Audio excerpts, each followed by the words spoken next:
Hey everybody, Connie Stewart with SimplySimpleStamping.com. I am here back with another video for April 2014 Stamp Club. I gotta tell you, I was crazy over this idea. Kind of got inspired by a project I saw on Pinterest, and it is, I know it's kind of hard to tell from there, it is a little frame that will sit next to the kitchen sink and hold my rings when I'm doing the dishes or putting on lotion, whatever. Please tell me I am not the only one who takes her rings off and then can't find them anywhere. And this is just a fun little way that you always know where they are. This is also great. This could go in your bathroom as well.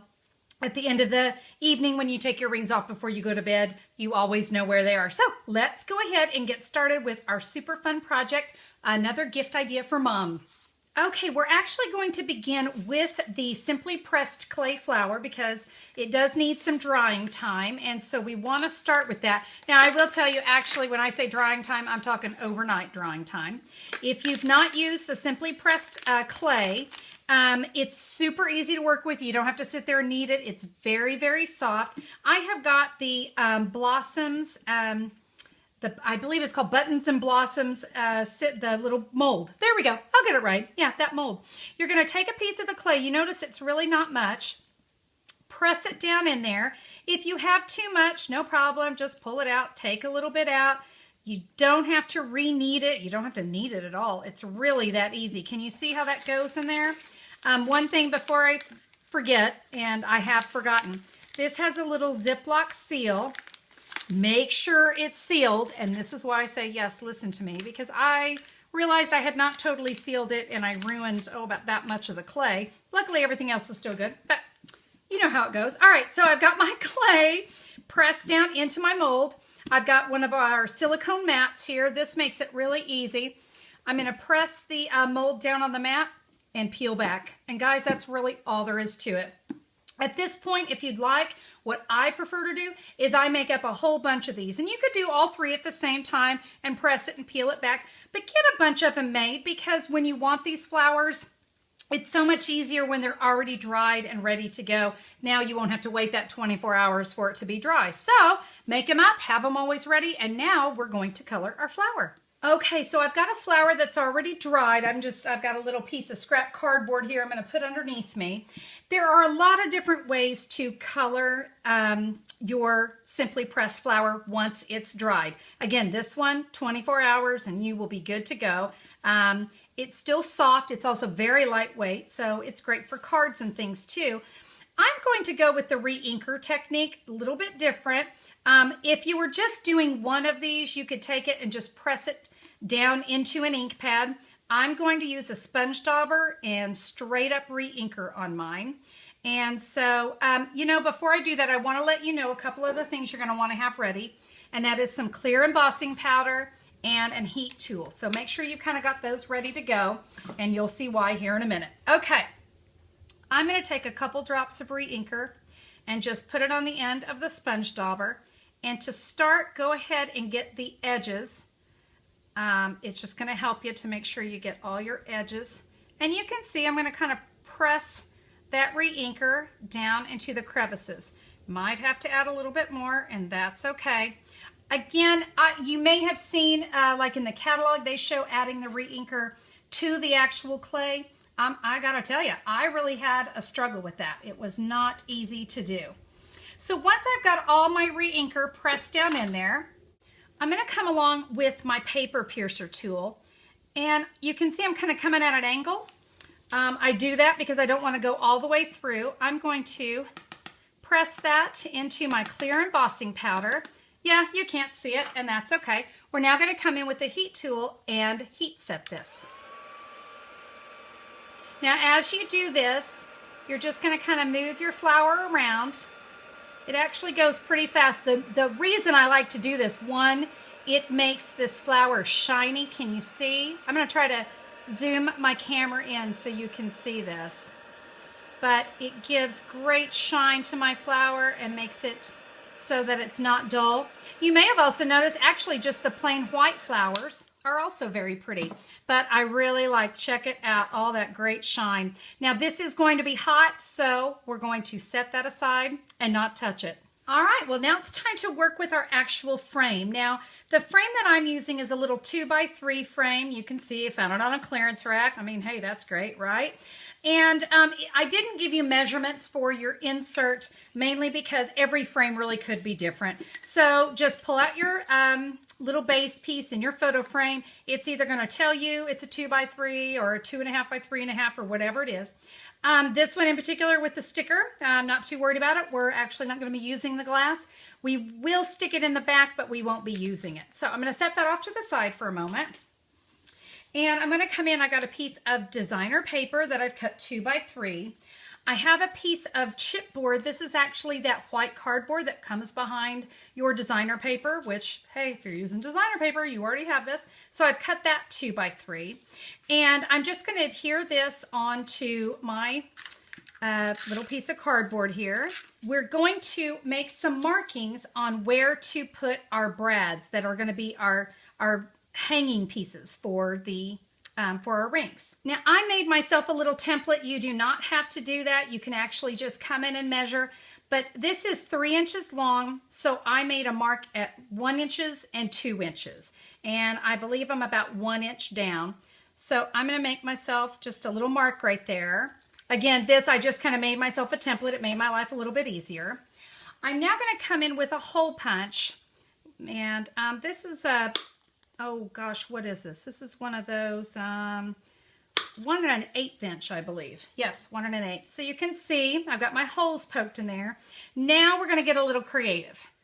All right, I'm going to come in with one of our Candy Dot brad bases, and we are going to have to make sure we have some space when we put this in here. Let me bring my sample back in. You can see I need some space here so that my rings have something to hang on. We need a little room there. So what we're going to do is I'm just going to put this in here. I'm kind of holding my finger back behind it, and I'm going to just give these just a little bend right there. I think you can see how I did that. It's really, you know, it's not a rocket science thing. Now at this point I need to, hold that in. We don't want it going crazy. I'm going to be honest, masking tape to the rescue here, because it needs to be something really, really strong. Again, you know, we're going to be putting those rings on and off.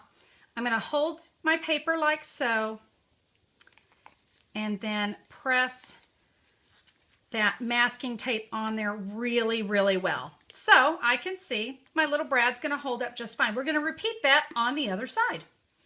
All right, so there is my base of my ring holder. I can see my brad bases are in there really nice and secure. I don't have to worry about them falling over or anything. I'm doing good. Now let's come in and doll it up a little bit with some of the fabulous stretch ribbon trim that's going to match my designer paper. Of course, this one is in Coastal Cabana. I've got masking tape again, only because, you know, well, it's already out, so we might as well use it, right? I'm just going to tape this here onto the back and bring it across. I've got a little stretch in there, and that is perfectly fine. You notice I'm leaving a lip there. Have you guys ever noticed whenever you put a picture in a picture frame, there is always, you know, it always kind of cuts off the bottom. So I'm going to bring up that trim just a tiny little bit there, and I'm going to attach my masking tape. Then I can just get that edge off of there. So, same here, because it's hanging off a little bit. There we go. All right, so you can see that part of my, my little frame here is all finished.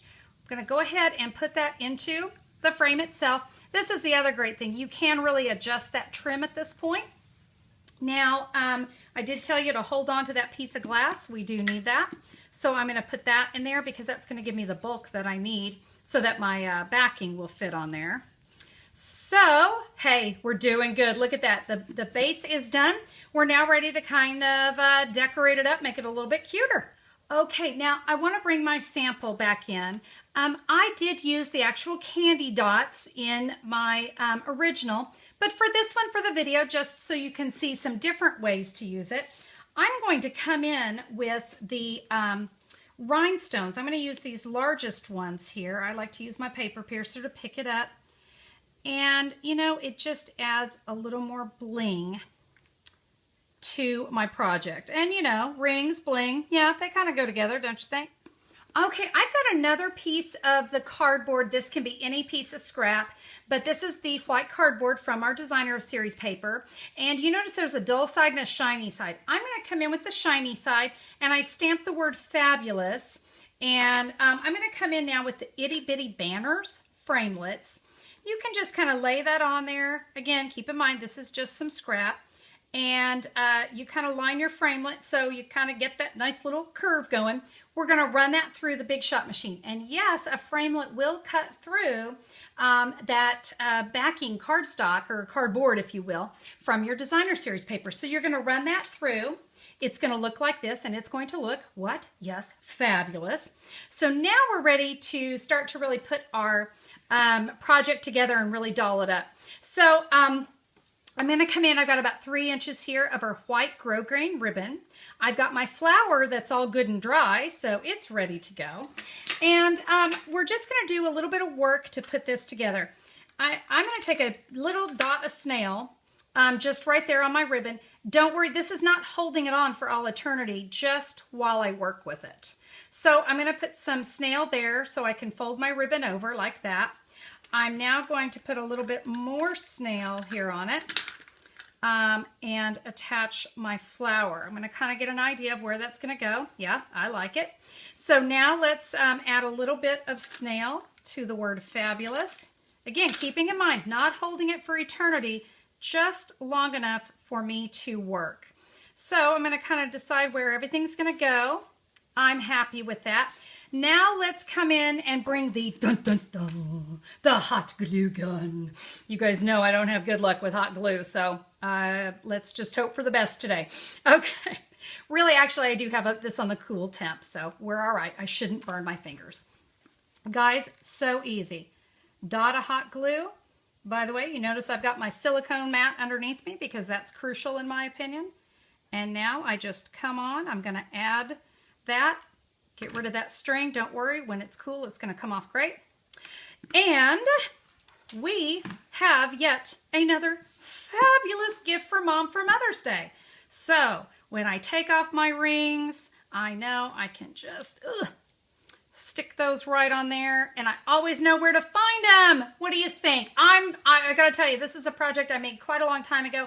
I've really been looking forward to teaching it to you guys, and I hope it's one that you're gonna find helpful. So there we go, all ready for Mother's Day. Look, you can make 2 for mother and mother-in-law. What a deal. Well, guys, thanks again so much for being a part of Stampin' Gals Gone Wild. Just saying, I absolutely love sharing with you these special exclusive video tutorials with you every single month. And we have you to thank. Thank you so much for being so dedicated to using your hostess code. We really do appreciate it. So, hey guys, have a terrific day, and I will see you soon. Bye-bye.